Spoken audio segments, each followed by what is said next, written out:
ओम शांति। ओम शांति। आज की तारीख है 8 जनवरी 2025। साकार महावाक्य। बाबा कहते मीठे बच्चे, बाप की श्रीमत तुम्हें 21 पीढ़ी का सुख दे देती है। बाप की श्रीमत तुम्हें 21 पीढ़ी का सुख दे देती है। इतनी न्यारी मत बाप के सिवाय कोई दे नहीं सकता। इतनी न्यारी मत बाप के सिवाय कोई दे नहीं सकता। तुम श्रीमत पर चलते रहो। तुम श्रीमत पर चलते रहो। बाबा कहते मीठे बच्चे, बाप की श्रीमत तुम्हें 21 पीढ़ी का सुख दे देती है। इतनी न्यारी मत बाप के सिवाय कोई दे नहीं सकता। तुम श्रीमत पर चलते रहो। आज का प्रश्न, अपने आप को राज तिलक देने का सहज पुरुषार्थ क्या है? अपने आप को हम अपने आप को क्या देते हैं, ये हमारे पुरुषार्थ पर निर्भर करता है ना। क्या देते हैं अपने आप? तो अपने आप को राज तिलक देने का सहज पुरुषार्थ क्या है? हर एक चाहता है स्वयं को राज तिलक ना, मुझे राज तिलक मिले, ये हर एक चाहता है। तो उसके लिए सहज पुरुषार्थ क्या है? क्या पुरुषार्थ है कि आपको अपने आप ही राज तिलक मिलेगा? उत्तर, अपने आप को राज तिलक देने के लिए बाप की जो शिक्षाएं मिलती हैं उन पर अच्छी रीति चलो। बाबा ये पढ़ाई करा रहे हैं राजा बनाने के लिए, और राजा को राज तिलक मिलेगा। तो अपने आप को राज तिलक देने के लिए बाप की जो शिक्षाएं मिलती हैं उन पर अच्छी रीति चलो। इसमें आशीर्वाद व कृपा की तो बात ही नहीं है। इसमें आशीर्वाद व कृपा की बात ही नहीं। दूसरा, फॉलो फादर करो। फॉलो फादर करो, दूसरे को नहीं देखना है कौन क्या कर रहा क्या नहीं कर रहा, उसमें आपको नहीं जाना है। आपको फॉलो फादर करना है बस। फॉलो फादर करो, दूसरे को नहीं देखना है। मन मना भव, इससे अपने को आप ही तिलक मिलता है। इससे अपने को आप ही तिलक मिलता है। पढ़ाई और याद की यात्रा से ही तुम बैगर टू प्रिंस बनते हो। पढ़ाई और याद की यात्रा से ही तुम बैगर टू प्रिंस बनते हो। क्लियर? अपने आप को राज तिलक देने का सहज पुरुषार्थ क्या है? उत्तर, अपने आप को राज तिलक देने के लिए बाप की जो शिक्षाएं मिलती हैं उन पर अच्छी रीति चलो। इसमें आशीर्वाद व कृपा की बात नहीं है। दूसरा, फॉलो फादर करो, दूसरे को नहीं देखना है। फॉलो फादर करना है और दूसरे किसी को नहीं देखना है। मन मना भव, इससे अपने को आप ही तिलक मिलता है। पढ़ाई और याद की यात्रा से ही तुम बैगर टू प्रिंस बनते हो। ठीक? आज का गीत है ओम नमो शिवाय। ओम शांति। जब बाप और दादा ओम शांति कहते हैं तो 2 बार भी कह सकते हैं, क्योंकि दोनों एक में है। एक है अव्यक्त, दूसरा है व्यक्त। दोनों इकट्ठा है। 2 का इकट्ठा आवाज भी होता है, अलग अलग भी हो सकता है। ये एक वंडर है। दुनिया में ये कोई नहीं जानते कि परम पिता परमात्मा इनके शरीर में बैठ ज्ञान सुनाते हैं। ये कहां भी लिखा हुआ नहीं है। बाप ने कल पहले भी कहा था, अभी भी कहते हैं कि मैं साधारण तन में बहुत जन्मों के अंत में इनमें प्रवेश करता, इनका आधार लेता। गीता में कुछ ना कुछ ऐसे वर्शंस हैं जो कुछ रियल भी हैं। ये रियल अक्षर है, मैं बहुत जन्मों के अंत में प्रवेश करता हूं, जबकि ये वानप्रस्थ अवस्था में है। इनके लिए ये कहना ठीक है। पहले पहले सतयुग में जन्म भी इनका है, फिर लास्ट में वानप्रस्थ अवस्था में है, जिसमें ही बाप प्रवेश करते हैं। तो इनके लिए कहते हैं, ये नहीं जानते कि हमने कितने पुनर्जन्म लिए। शास्त्रों में 84 लाख पुनर्जन्म लिख दिया है। अब ये सब है भक्ति मार्ग। इनको कहा जाता है भक्ति कलट। ज्ञान कांड अलग है, भक्ति कांड अलग है। भक्ति करते करते उतरते ही आते हैं। ये ज्ञान तो एक ही बार मिलता है। बाप एक ही बार सर्व की सदगति करने आते हैं। बाबा आकर सबकी एक ही बार प्रारब्ध बनाते हैं भविष्य के लिए। तुम पढ़ते ही हो ना भविष्य नई दुनिया के लिए। तो बाप आते ही है नई राजधानी स्थापन करने, इसीलिए इनको राजयोग कहा जाता है। इनका बहुत महत्व है। चाहते हैं भारत का प्राचीन राजयोग कोई सिखलावे, परंतु आजकल ये सन्यासी लोग बाहर जाकर कहते हैं कि हम प्राचीन राजयोग सिखलाने आए हैं। तो वह भी समझते हैं कि हम भी सीखें, क्योंकि समझते हैं योग से ही पैराडाइज स्थापन हुआ था। बाप समझाते हैं योग बल से तुम पैराडाइज के मालिक बनते हो। पैराडाइज स्थापन किया है बाप ने। कैसे स्थापन करते वह नहीं जानते। तो ये राजयोग रूहानी बाप ही सिखलाते हैं। जिस्मानी कोई मनुष्य ये राजयोग सिखला ना सके। आजकल अडल्टेशन, करप्शन तो बहुत है ना, इसीलिए बाप ने कहा है मैं पतितों को पावन बनाने वाला हूं। जरूर फिर पतित बनाने वाला भी कोई होगा। देखो बाबा पावन बनाने वाला है तो जरूर कोई पतित बनाने वाला भी होगा। अभी तुम जज करो, बरोबर ऐसे है ना?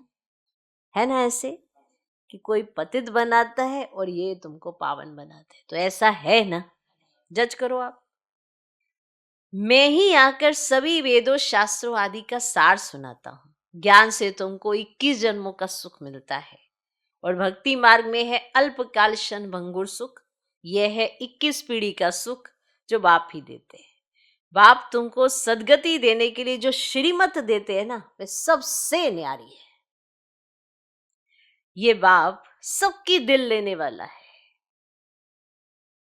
ये बाप सबकी दिल लेने वाला है। जैसे वह जड़ दिल वाला मंदिर है, ये फिर है चैतन्य दिल वाला मंदिर।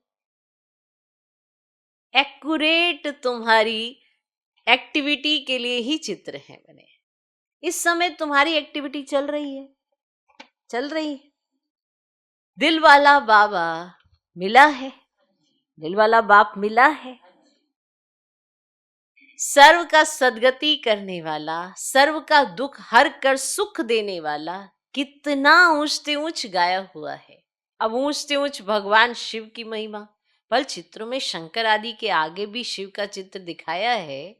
वास्तव में देवताओं के आगे शिव का चित्र रखना तो निषेध है। वे तो भक्ति करते ही नहीं। भक्ति ना देवताएं करते, ना सन्यासी कर सकते हैं। वह है ब्रह्म ज्ञानी, तत्व ज्ञानी। जैसे ये आकाश तत्व है ना, वैसे वे ब्रह्म तत्व है। वे बाप को तो याद करते ही नहीं, ना उनको ये महामंत्र मिलता है। ये महामंत्र बाप ही आकर संगम युग पर देते हैं। सर्व का सदगति दाता बाप एक ही बार आकर महामंत्र मना मन मना भव का मंत्र देते हैं। बाप कहते बच्चे, देह सहित दे के सब धर्म त्याग, अपने को अशरीरी आत्मा समझ मुझ बाप को याद कर। देह सहित दे के सब धर्म त्याग, अपने को अशरीरी आत्मा समझ मुझ बाप को याद करो। कितना सहज समझाते हैं, कितना सहज समझाते हैं। रावण राज्य के कारण तुम सब देह अभिमानी बने हो। अभी बाप तुमको आत्म अभिमानी बनाते हैं। अपने को आत्मा समझ मुझ बाप को याद करते रहो तो आत्मा में जो खाद पड़ी है ना बच्चे, वह निकल जाए। सतो प्रधान से सतों में आने से कलाएं कम होती है ना। सोने की भी कैरेट होती है ना। अभी तो कलयुग अंत में सोना देखने में भी नहीं आता, और सतयुग में तो सोने के महल होते हैं। यहाँ सोना देखने में भी नहीं आता और वहां सोने के महल होते हैं। कितना रात दिन का फर्क है। उसका नाम ही है गोल्डन एज्ड वर्ल्ड। वहां ईंट पत्थर आदि का काम नहीं होता। ठीक, वहां पे ना ईंटों का काम, ना पत्थरों का काम, ना मिट्टी का काम, ना रेते का काम, ये काम नहीं होता। बिल्डिंग बनती है तो उसमें भी सोने चांदी के सिवाय और कीचड़ पट्टी नहीं होती। वहां साइंस से बहुत सुख है। ये भी ड्रामा बना हुआ है। इस समय साइंस घमंडी है और सतयुग में घमंडी नहीं कहेंगे। वहां तो साइंस से तुमको सुख ही मिलता है। यहां है अल्पकाल का सुख, फिर इससे ही बड़ा भारी दुख मिलता है। माना उसी साइंस से आपको सुख मिलता है तो ज्यादा फिर आपको दुख मिलता है। इस समय बॉम्ब्स आदि ये सब विनाश के लिए बनाते ही रहते हैं। बॉम्ब्स बनाने के लिए दूसरों को मना करते हैं और फिर खुद बनाते रहते हैं। समझते भी हैं इन बॉम्ब से हमारी ही मौत होनी है, लेकिन फिर भी बनाते रहते। तो बुद्धि मारी हुई है ना। ये सब ड्रामा में होते हैं, बनाने के सिवाय रह नहीं सकते। और मनुष्य समझते कि इन बॉम्ब से हमारा ही मौत होगा, परंतु पता नहीं कि कौन प्रेरित कर रहा है। हम बनाने बिगड़ रह ही नहीं सकते, जरूर बनाने ही पड़े। मन करवा रहा है जैसे कोई, तो वो ऐसा कहते जरूर हमें बनाने ही पड़े। विनाश की भी ड्रामा में नूंद है। कितना भी बल कोई पीस प्राइज दे, परंतु पीस स्थापन करने वाला तो एक ही बाप ही है ना। शांति का सागर बाप ही शांति सुख पवित्रता का वर्षा देते। सतयुग में है बेहद की संपत्ति। वहां तो दूध की नदियां बहती हैं, बहती। और विष्णु को क्षीर सागर में दिखाते, वहां पर तो दूध की नदियां बहती है। माना इतना होता है। ये दूध की नदियां माना कि ऐसे नहीं कि जैसे गंगा नदी है तो दूध की नदी, ऐसे नहीं है। तो फिर उन्होंने भी क्या कर दिया है कि विष्णु को क्षीर सागर में दिखाते हैं। ये भेंट की जाती है माना, ऐसे मिलाया जाता है। ऐसे कहा जाता है ना इनके पास तो बहुत है ना, इस तरह से कहा जाता है। तो दूध की नदियां बहती है तो भेंट की जाती है।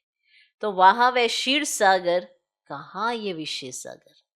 भक्ति मार्ग में फिर तालाब आदि बनाकर उसमें पत्थर पर विष्णु को सुला देते हैं कि ये रहे इनके लिए क्षीर सागर। है ना, वो मूर्ति बनाते हैं, उसको सुला देते हैं और क्षीर सागर बना देते हैं। कहते लो ये है वो क्षीर सागर जिस पे थे, सुला देते हैं। और भक्ति में कितना खर्चा करते हैं, कितना waste of time, waste of money करते हैं। देवियों की मूर्तियां कितना खर्चा कर बनाते हैं, फिर समुद्र में डाल देते हैं, तो पैसे वेस्ट हुए ना, किसी अर्थ तो नहीं आई। तो ये है गुडियों की पूजा। कोई के भी ऑक्यूपेशन का किसको पता ही नहीं है। अभी तुम किसके भी मंदिर में जाओ तो तुम हर एक के ऑक्यूपेशन को जानते हो। बच्चों को मना नहीं है कहाँ जाने भी, बच्चों को मना नहीं है कि कहाँ भी जाने की। आगे तो बेसमझ बनकर जाते थे, अभी सेंसिबल बनकर जाते हो। तुम कहेंगे हम इनके 84 जन्मों को जानते हैं, और भारतवासियों को तो श्री कृष्ण के जन्म का भी पता नहीं है। तुम्हारी बुद्धि में सारी नॉलेज है। नॉलेज सोर्स ऑफ इनकम है। वेद शास्त्र आदि में कोई एम ऑब्जेक्ट नहीं है, स्कूल में हमेशा एम ऑब्जेक्ट होती है। तो इस पढ़ाई से तुम कितने साहूकार बनते हो। ज्ञान से होती है सदगति, इस नॉलेज से तुम संपत्तिवान बनते हो। तुम कोई भी मंदिर में जाएंगे तो झट समझेंगे ये किसका यादगार है, तुम्हें झट समझ में आ जाएगा। तो जैसे दिलवाड़ा मंदिर है, वह है जड़ और यह है चैतन्य। तो हूबहू जैसे यहाँ झाड़ में दिखाया ना, वैसे मंदिर बना हुआ है। तो नीचे तपस्या में बैठे हैं, ऊपर छत में सारा स्वर्ग है, तो बहुत खर्चे से बनाया हुआ है। तो यहाँ तो कुछ भी नहीं है।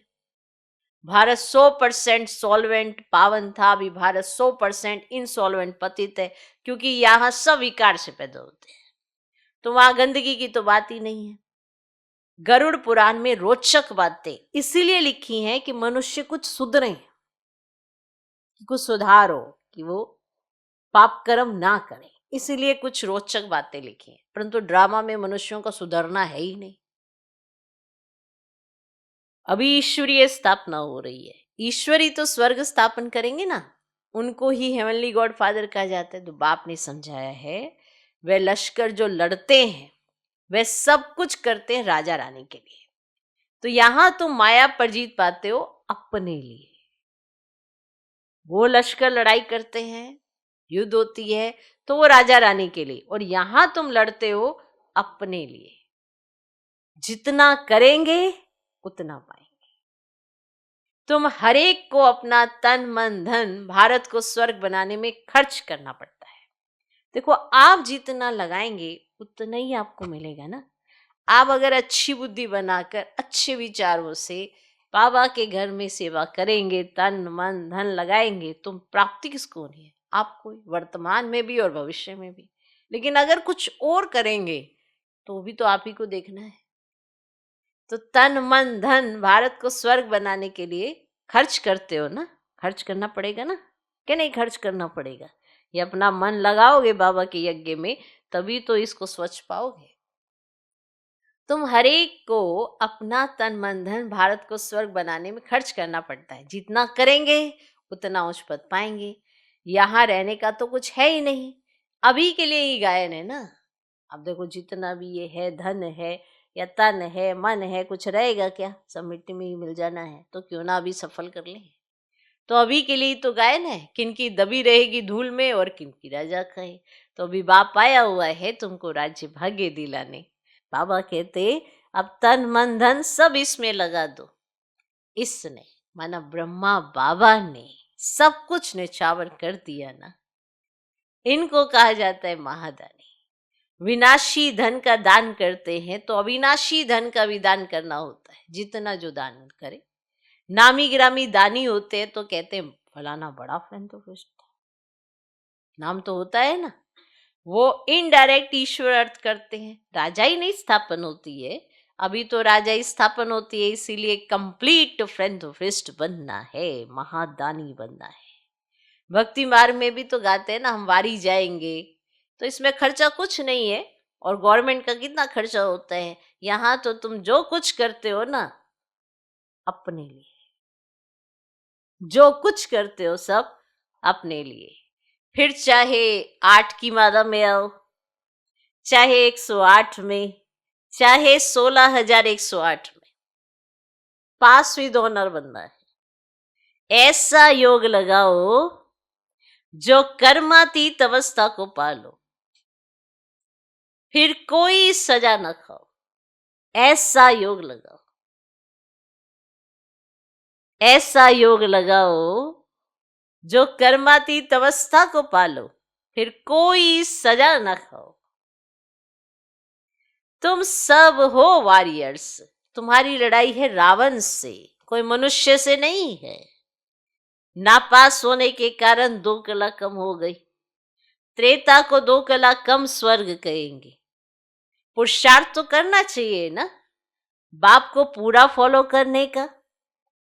तो इसमें मन बुद्धि से सरेंडर होना होता है, मन बुद्धि से सरेंडर होना होता है। बाबा, ये सब कुछ आपका है।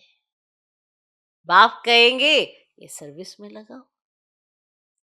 मैं जो तुमको देता हूं, तुमको मत देता हूं ना, मैं जो तुमको मत देता हूं वे कार्य करो। यूनिवर्सिटी खोलो, सेंटर्स खोलो, बहुतों का कल्याण हो जाएगा। सिर्फ ये मैसेज देना है, बाप को याद करो और वर्षा लो।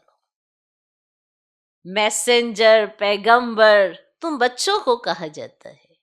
सबको ये मैसेज दो कि बाप ब्रह्मा द्वारा कहते कि मुझे याद करो। तो तुम्हारे भी कर्म विनाश होंगे, जीवन मुक्ति मिल जाएगी। अभी है जीवन बंद, फिर जीवन मुक्त होंगे। तो बाप कहते हैं मैं भारत में ही आता हूं।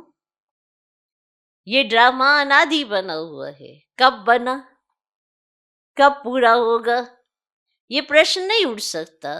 ये तो ड्रामा अनादि चलता ही रहता है। आत्मा कितनी छोटी बिंदी है, उसमें ये अविनाशी पाठ नुंदा हुआ है। कितनी कोई ये बातें है। स्टार मिसल छोटी बिंदी है, माताएं भी या मस्तक पर बिंदी देती है।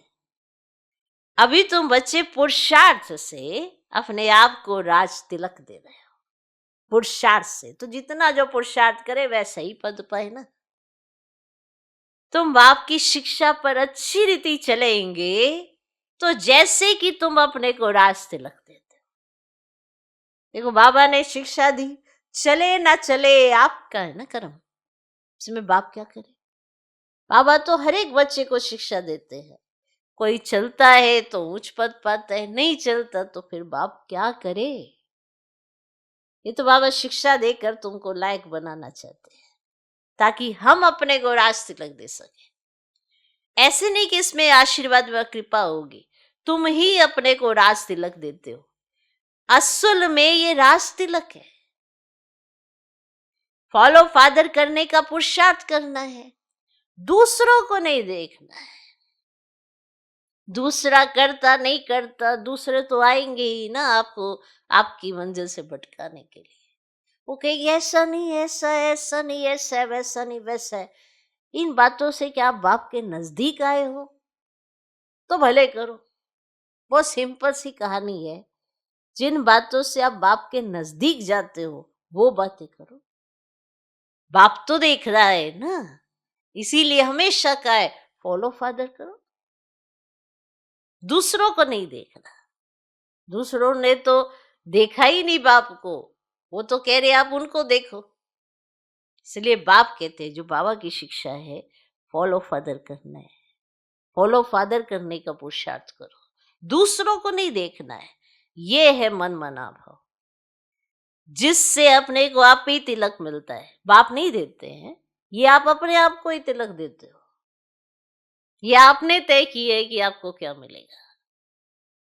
ये है ही राजयोग। तुम बैगर टू प्रिंस बनते हो तो कितना अच्छा पुरुषार्थ करना चाहिए, फिर इनको भी फॉलो करना है। ये तो समझ की बात है ना। पढ़ाई से कमाई होती है, जितना जितना योग उतनी धारणा होगी। जितनी धारणा अच्छी होगी उतनी तो अवस्था अच्छी नजर आएगी, स्वयं को भी आएगी, दूसरों को भी दिखाई पड़ेगी। तो जितना जितना योग उतनी धारणा होगी। योग में ही मेहनत है, इसलिए भारत का राजयोग गाया हुआ है। बाकी गंगा स्नान करते करते तो आयु भी चली जाए तो भी पावन बन न सके। भक्ति मार्ग में ईश्वर अर्थ गरीबों को देते हैं, यहां फिर खुद ईश्वर आकर गरीबों को ही विश्व की बादशाही देते हैं। गरीब निवाज है ना। भारत जो 100% सॉल्वेंट था वह इस समय 100% इनसॉल्वेंट है। दान हमेशा गरीबों को दिया जाता है। तो बाप कितना ऊंच बनाते हैं, ऐसे बाप को गाली देते हैं। बाप कहते ऐसे जब गलानी करते हैं तब मुझे आना पड़ता है। ये भी ड्रामा बना हुआ है। ये बाप भी है, टीचर भी है, और सिख लोग कहते हैं सतगुरु अकाल। बाकी भक्ति मार्ग के गुरु तो ढेर हैं, अकाल को तख्त सिर्फ यह मिलता है।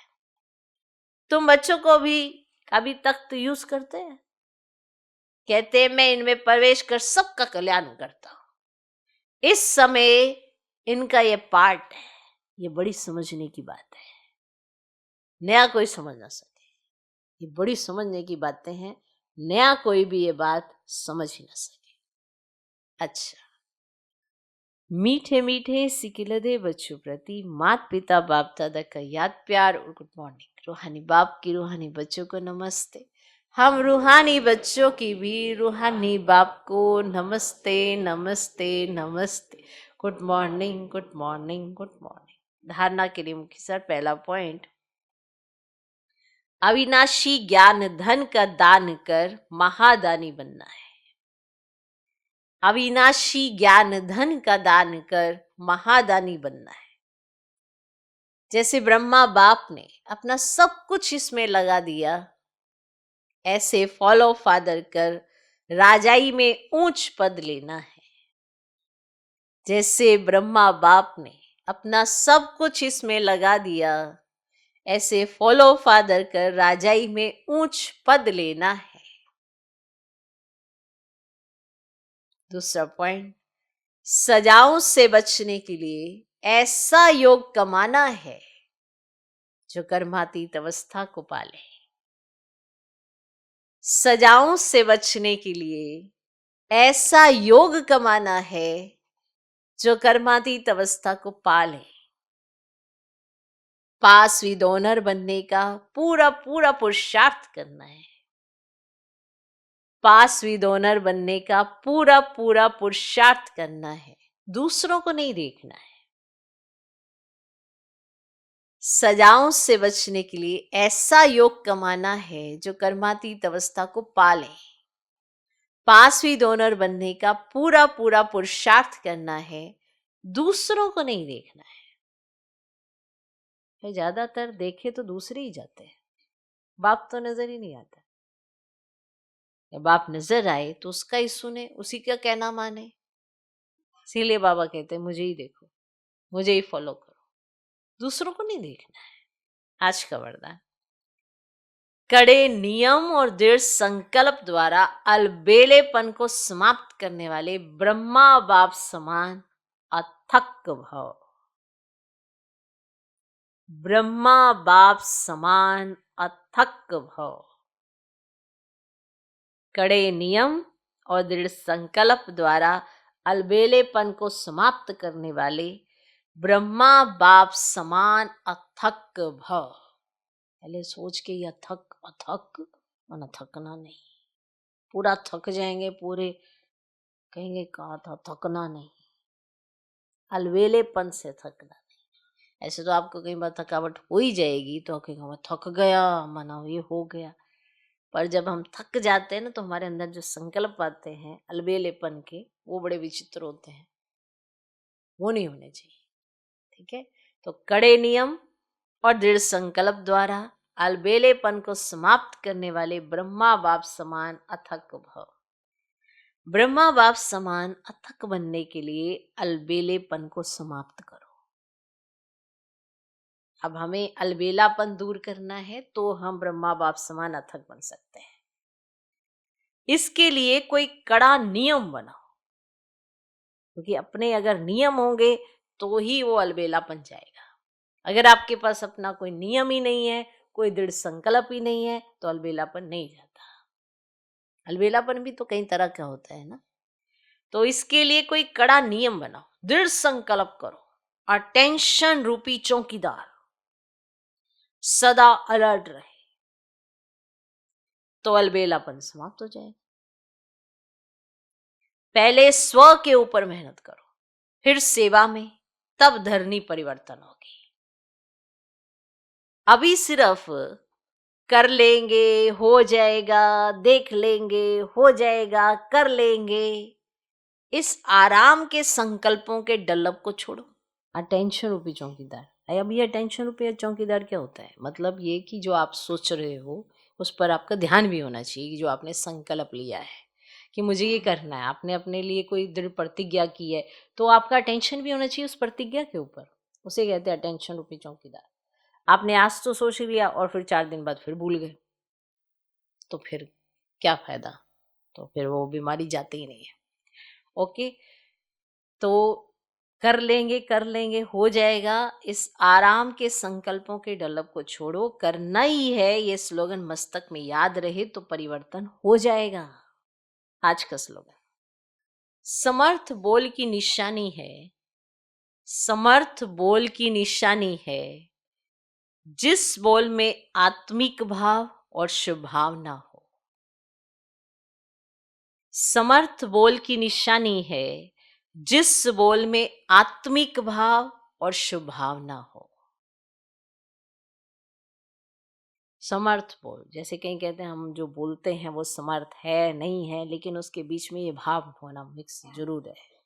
और आत्मिक भाव है, आत्मा समझते हो अपने को भी सामने वाले को भी, तो आपके बोलों में इतनी ताकत रहेगी और शुभ भावना होगी तो असर करेगा ही करेगा। तो इसलिए समर्थ बोल उसे कहा जाता है जिसके बीच में आत्मिक भाव हो, उस भाव से बोले गए बोल हो और शुभ भावना हो। अपनी शक्तिशाली मनसा द्वारा साकाश देने की सेवा करो। जितना जितना समय समीप आता जा रहा है उतना व्यर्थ संकल्प भी बढ़ रहे हैं। जैसे जैसे यानी समय समीप आएगा तो व्यर्थ संकल्पों की उत्पत्ति भी ज्यादा होगी। याद रखना, बहुत ही बिना मतलब के संकल्प आने शुरू हो जाएंगे जिनका कोई अर्थ नहीं है, इसीलिए तो वो व्यर्थ है। तो वो बिना मतलब के संकल्प आने शुरू हो जाएंगे, लेकिन ये चुप तो होने के लिए बाहर निकल रहे हैं। घबराना नहीं, इन्हें चुप तो करना है तो बाहर निकल रहे हैं, तो फुल स्टॉप लगा कर आपने उसमें समर्थ संकल्पों की उत्पत्ति करनी है। इसलिए आपको रोज बाबा समर्थ संकल्पों की खुराक दे देते हैं, तो आप उसका इस्तेमाल करें। तो उन्हों का काम है आना, आपका काम है उड़ती कला द्वारा साकाश द्वारा परिवर्तन करना। घबराओ नहीं, उसके सेक में नहीं आओ। ये क्या हो रहा है, ऐसे क्यों संकल्प आ रहे हैं, वैसे क्यों आ रहे हैं। जैसे ही आपको लगे कि इससे रिलेटेड मेरे को संकल्प उत्पन्न हो गए हैं जो व्यर्थ संकल्प है, तो उसकी गहराई में नहीं जाना है, तुरंत समर्थ संकल्पों की उत्पत्ति करनी है, क्योंकि आपके पास समर्थ संकल्पों का बहुत बहुत बहुत बड़ा खजाना है। तो ये आपको करना है। जितना जितना समय समीप आता जा रहा है उतना व्यर्थ संकल्प भी बढ़ रहे हैं, लेकिन यह चुप तो होने के लिए बाहर निकल रहे हैं। उन्हों का काम है आना और आपका काम है उड़ती कला द्वारा साकाश द्वारा परिवर्तन करना। घबराओ नहीं, उसके सेक में नहीं आओ। ओम शांति।